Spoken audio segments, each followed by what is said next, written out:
let's just turn this down a touch because it's a little bit too loud. I had this while I was getting ready. That's better. Okay, now we can rock and roll. I hope none of you were affected by this storm. I'm very wet again this morning, but no winds and stuff so far.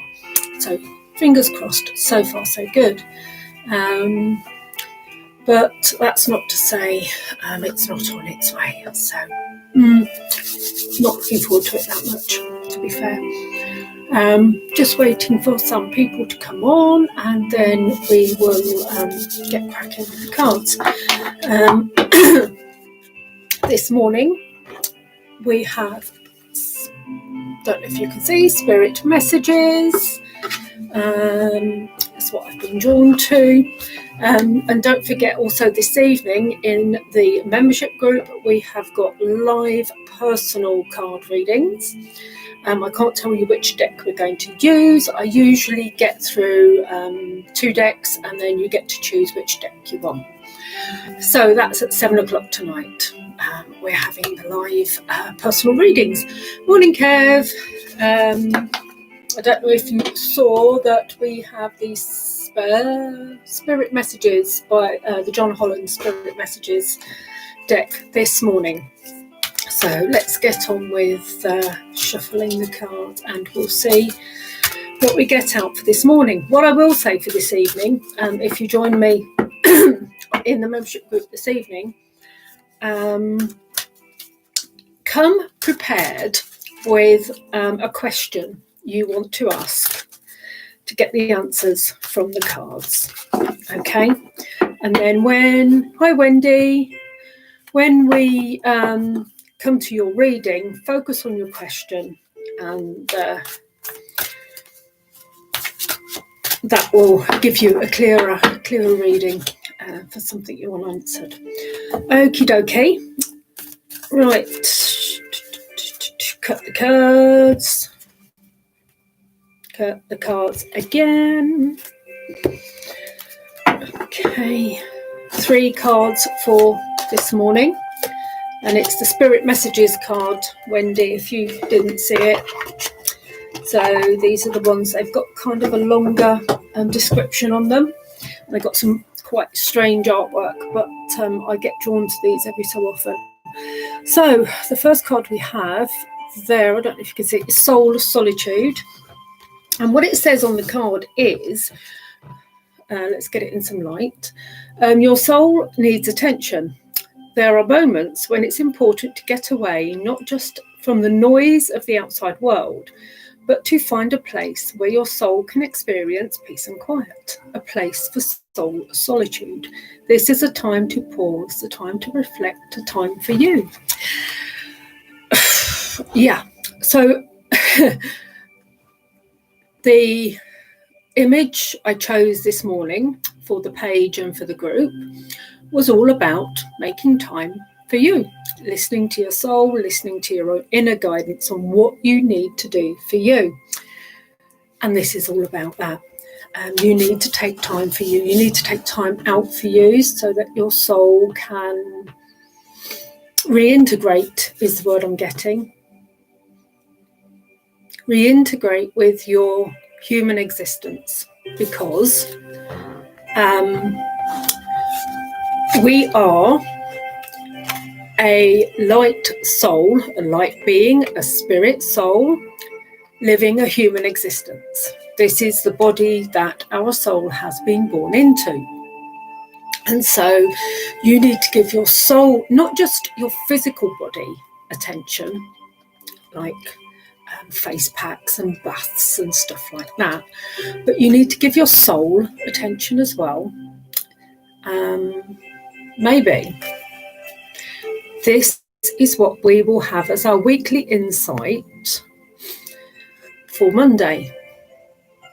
Yes, this is going to be our weekly insight, taking care of our soul as well as our physical body. That's our weekly insight. I told you it comes to me in the cards at some stage, usually on a Wednesday. So I'll set that event in the membership group for Wednesday, and we will go into all about looking after our soul, and we'll do a meditation on expanding our soul, nourishing our soul, that kind of thing. Okay, the second card we have is Let Go, and it's excuse me, sorry.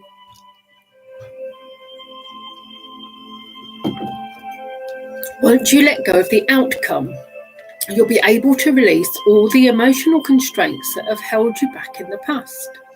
Trust in the higher good and guidance of spirit, as we have only your best intentions at heart, and we'll do everything in our power to protect you.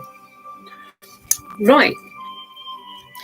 So we've had this come up in different decks over the past, I'd say, week or so, about letting go of the outcome and not being fixated on the outcome. And yesterday was all about letting go of attachments to outcomes, to things, to situations. And that is,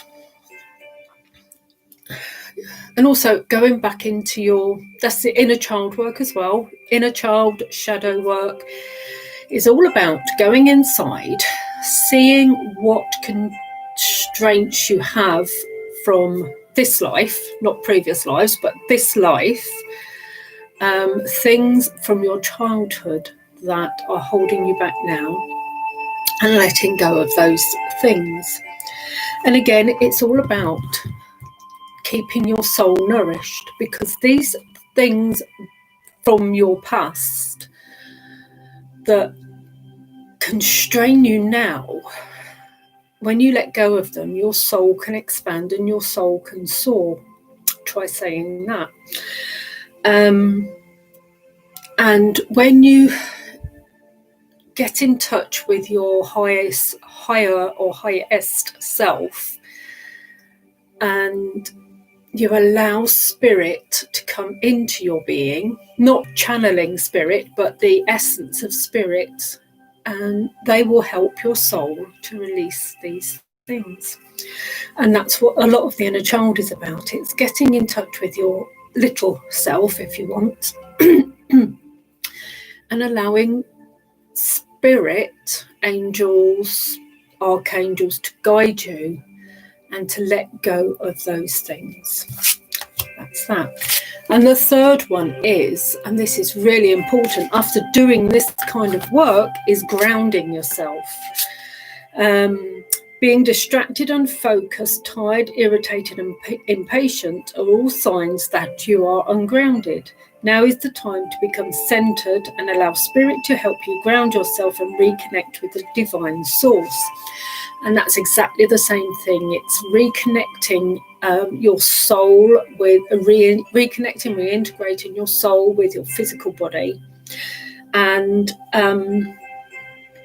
allowing everything to settle, reintegrate, and grounding yourself allows the stuff to reintegrate, and again nourishes your soul and enables it to expand.